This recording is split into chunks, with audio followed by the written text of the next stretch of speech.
A los costarricenses nos encanta decir que vivimos en un país verde, ¿cierto? Pero los que han salido del país saben que cuando venimos llegando al aeropuerto Juan Santamaría, así es como se ve Costa Rica. Esto es Costa Rica vista desde el aire. Esta es la Costa Rica donde vivimos nuestro día a día. Y les presento mi barrio, no es muy diferente. Se llama San Agustín, son 500 casas, 500 techos de lata y tejas. Y me imagino que donde ustedes viven no será muy diferente. Pero es que tienen que ser todos los barrios y las ciudades así.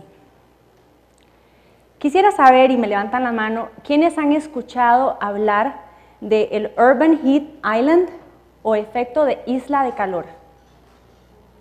Ok, veo unas cuantas manos. Les cuento que este es un tema que ahorita está cobrando muchísima más relevancia por el tema del calentamiento global. Sin embargo, no es nuevo. Imaginen que desde los años 1800, un científico británico llamado Luke Howard empezó a documentar cómo en Inglaterra, en Londres específicamente, la temperatura era siempre más alta que en las zonas del campo que lo rodeaban. Esto es desde los años 1800. En la actualidad, la NASA está todavía tomando nota y documentando este fenómeno. Esto es lo que se conoce como isla de calor. Las ciudades tienden a ser mucho más calientes que las zonas verdes que las rodean. Y los científicos han encontrado que hay dos razones principales para esto. Una es que tenemos muy poca vegetación en las ciudades. Las plantas absorben el agua del suelo y transpiran a través de sus hojas. Ellas echan esas gotitas de agua al aire y ayudan a enfriarlo. Imagínense que un árbol de roble adulto puede generar 40,000 galones de agua al año con esta transpiración. Esos son 100 galones de agua por día. Por eso es que se siente tan rico sentarse debajo de un árbol. No solamente la sombra, es también esa humedad que ellos generan. Bueno, hay otro problema en las ciudades, los materiales que estamos usando para construirlas. Cemento, asfalto, metal. Todos estos materiales, ¿qué hacen? Absorben la luz del sol y generan calor. Y continúan irradiando calor por largas horas. Este problema no es exclusivo de Costa Rica. Este problema se ve en la mayoría de las ciudades del mundo. Y si continuamos construyendo nuestras ciudades de esta forma, pues este problema no va a mejorar, no va a cambiar. Sin embargo, ya hay arquitectos, ingenieros, gente muy creativa que está empezando a diseñar ciudades diferentes. Y paradójicamente, para diseñar las ciudades del futuro, estamos yendo a estudiar las lecciones del pasado. ¿Quiénes aquí conocen de los jardines colgantes de Babilonia? Una de las 7 maravillas del mundo antiguo. Este sí, ¿verdad? No nos queda ya, desgraciadamente, la construcción en sí, pero sí relatos de la época, que nos cuentan cómo esto era una estructura hecha en terrazas, donde cada una de esas terrazas estaba cubierta de árboles, arbustos, enredaderas, y se veía como una montaña verde en medio del desierto. Se dice que es uno de los primeros techos verdes o techos vivos de la historia de la humanidad. Y sin embargo, los hay aún más antiguos. En el norte de Escocia e Irlanda, comunidades del Neolítico, de esto hace 4.500 años, empezaron a construir estos recintos, estas viviendas, con una técnica que hoy la llamamos earth sheltering o refugios bajo tierra. Esto estaba todo cubierto de tierra y zacatito por encima y vegetación, pero ellos lo usaban para protegerse del frío clima de estas zonas tan al norte. Los techos verdes se conocen desde el inicio de la historia de la humanidad y no han quedado ahí. Se han venido reutilizando y reinventando a lo largo de nuestra historia. Muchas veces para protegernos del clima y en otras como símbolo de estatus, de familias adineradas que pueden darse el lujo de tener estos jardines elevados.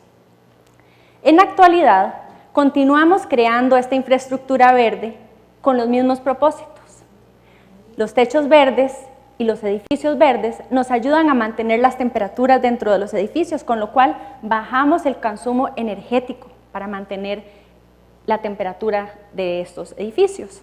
Además, estos nos dan como un oasis dentro de la ciudad. Y ahorita se está explorando también la medida en que esta infraestructura verde nos ayuda con un tema que llamamos biofilia, algo de lo que les habló Jimena temprano. Esa necesidad que tenemos los seres humanos de estar en contacto con la naturaleza.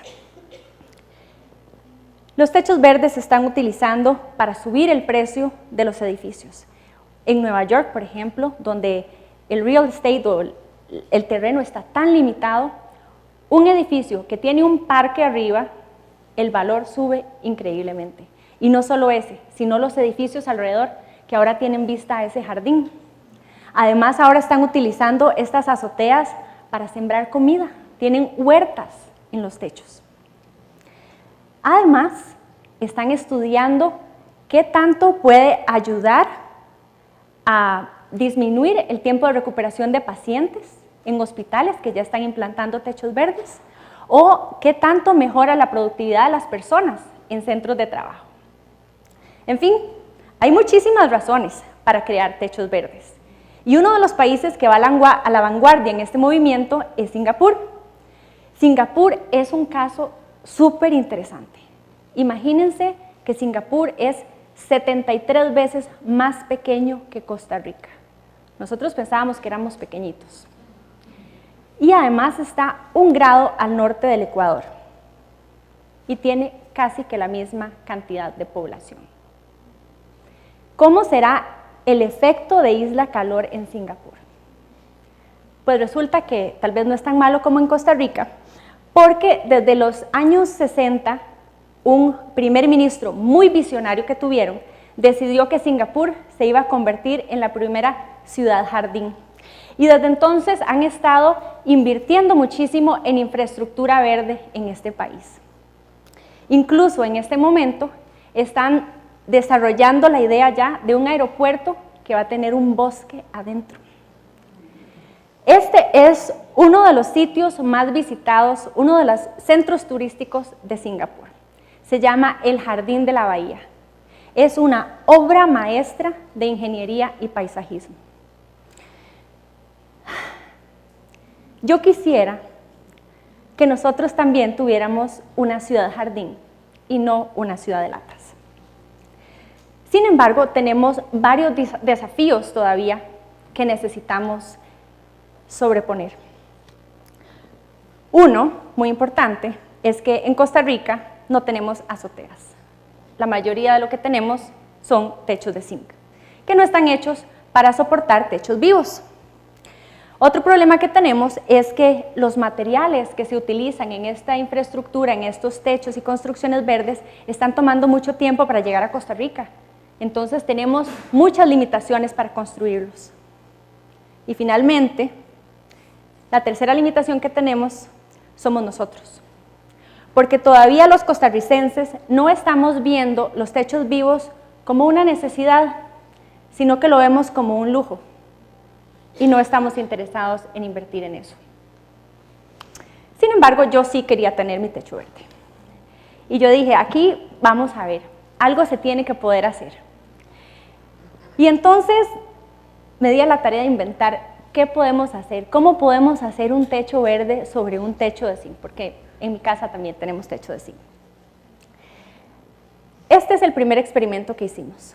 Lo hicimos en una bodega que tiene mi mamá, porque ustedes saben que las mamás son las únicas que se prestan para este tipo de experimentos. Entonces, eso sí, riesgos seguros, ¿verdad? Me asesoré con un ingeniero que me ayudó a ver que la estructura lo soportara y asegurarnos de que eso que íbamos a construir pues no se desfondara y se mantuviera en su lugar. Entonces, primero que nada, hicimos un marco de madera de 4 pulgadas para mantener el sustrato. Ahí vamos a poner las plantas. Y ese material negro es una capa de geotextil que nos ayuda a sostener el sustrato y además a que filtre el exceso de agua. El sustrato, que es donde sembramos las plantas, tenía que ser muy liviano porque la tierra es de lo más pesado que hay. Es una de las cosas más pesadas que se pone sobre el techo. Entonces hicimos, claro, granza, hojas secas que recogimos ahí mismo de la zona, muy ecológico, materiales locales, y también le pusimos un poco de tierra. ¿Qué pasó? Que cuando recogimos las hojas, felizmente, recogimos un montón de semillas de zacate y de otras plantas que después fueron las que colonizaron el techo. Pero ya verán, todo tiene un final feliz. Este sustrato es muy liviano, entonces sabíamos que con un poquito de viento o con unas lluvias nos iba a lavar todo. Entonces lo cubrimos con sarán. No se veía muy lindo, pero por lo menos iba a cumplir su función. Y después de eso sembramos las plantas. Escogimos plantas que fueran muy resistentes, porque esto está en turrubares, no sé si conocen turrubares. Cuando estábamos haciendo este techo, la temperatura estaba a 39 grados, para que se den una idea. Pero ya estaban empezando a caer las primeras gotas de lluvia. Estas plantas pusimos hipomeas, huedelias y pasto, que son de las plantas más fuertes que hay, que resistan la época de lluvia y la época seca. Y un mes después, este era el techo. Las plantas estaban felices, sin sistema de irrigación, todo iba bien. ¿Qué pasó? Después de la época lluviosa, llegó el verano. Otra vez 39 grados, sin irrigación, todo se murió. El techo quedó seco, seco, seco. Pero este era parte del experimento. Nosotros queríamos ver cómo se iba a comportar este techo. Queríamos un techo ecológico. Y ¡tarán! 1 año y medio después, este es el techo.